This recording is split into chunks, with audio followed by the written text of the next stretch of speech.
बिस्मिल्लाहिर्रहमानिर्रहीम। अस्सलाम वालेकुम।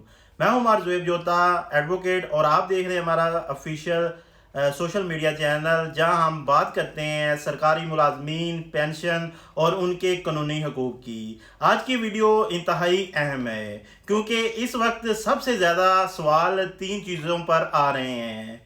सबसे पहले, कंट्रीब्यूटरी पेंशन स्कीम का इतलाक कब किन पर होगा।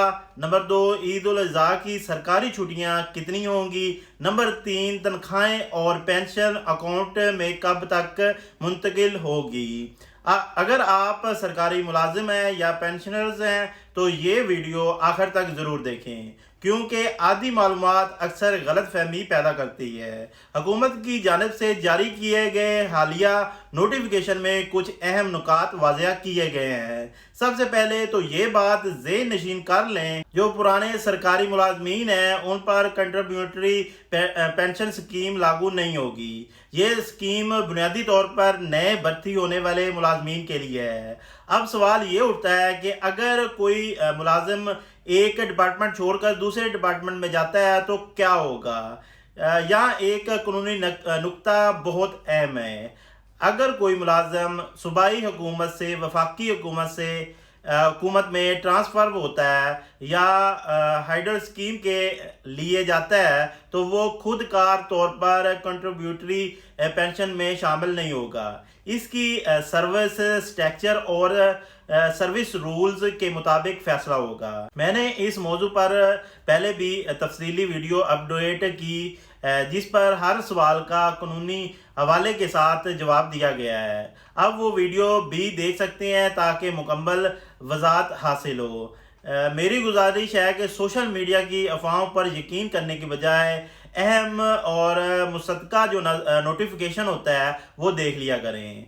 ईद उल अज़हा की जो छुट्टियां हैं वो कितनी होंगी। अब बात करते हैं ईद की। रॉयल हलाल कमेटी की जानिब से ऐलान हो चुका है कि 27 तारीख को ईद उल अज़हा होगी। आमतौर पर सरकारी पॉलिसियों के मुताबिक ईद का पहला दिन 27 तारीख, दूसरा 28 और तीसरा 29 को है, और अक्सर एक दिन पहले यानी 26 तारीख को भी छुट्टी दे दी जाती है। अब अगर वीकेंड को शामिल कर लिया जाए तो इस मरतबा काफ़ी तवील छुट्टियां बन सकती हैं। एजुकेशन डिपार्टमेंट और बाज़ दीगर इदारे भी पहले ही हफ्ते वार 2 छुट्टियां होती हैं, इसलिए वहाँ मुलाजमीन को निस्बत ज़्यादा फ़ायदा होगा। ताहम याद रखिएगा कि हतमी नोटिफिकेशन पर सूबाई हुकूमत अलग जारी करती है, इसलिए सूबाई सतह पर मामूली फ़र्क हो सकता है। तनख्वाह और पेंशन कब तक अकाउंट में आएगी, ये वो सवाल है जो सबसे ज़्यादा पूछा जा रहा है। तमाम सूबाई हुकूमतों और वफाक की जानिब से तनख्वाहों की मुंतकिली के हवाले से नोटिफिकेशन जारी हो चुका है। वफाकी मुलाजमीन जिनकी आई बैन अपडेट थी उनकी तनख्वाहें वसूल होना शुरू हो चुकी हैं। इतलाक के मुताबिक ज़्यादा से ज़्यादा 20 तारीख तक तमाम मुलाजमीन की तनख्वाहें और पेंशनर्स की पेंशन उनके बैंक अकाउंट में मुंतकिल हो जाएगी। लिहाजा अगर किसी को अभी तक रकम वसूल नहीं हुई तो वो परेशान होने की उनको ज़रूरत नहीं है। अदायगी का प्रोसेस मुकम्मल मरलावार जारी है। मुबारक महीना ज़ुल्हज का महीना है। मेरी तरफ से तमाम अहले इस्लाम को चांद मुबारक हो। अल्लाह ताला आप सब के रिज़्क़ में बरकत अता फरमाए, आपके घर में खुशियां नसीब करे और सरकारी मुलाजमीन और पेंशनर्स को उनके जायज़ हकूक़ दिलाए। चाहते हैं हर वक्त सरकारी अपडेट, असली नोटिफिकेशन की कानूनी तशरीह, पेंशन और तनख्वाहों से मुतल्लिक मुसद्दक़ा मालूमात, अफवाहों की हकीकत, तो अभी चैनल को सब्सक्राइब करें, वीडियो को लाइक करें और इसे अपने साथी मुलाजमीन तक ज़रूर शेयर करें।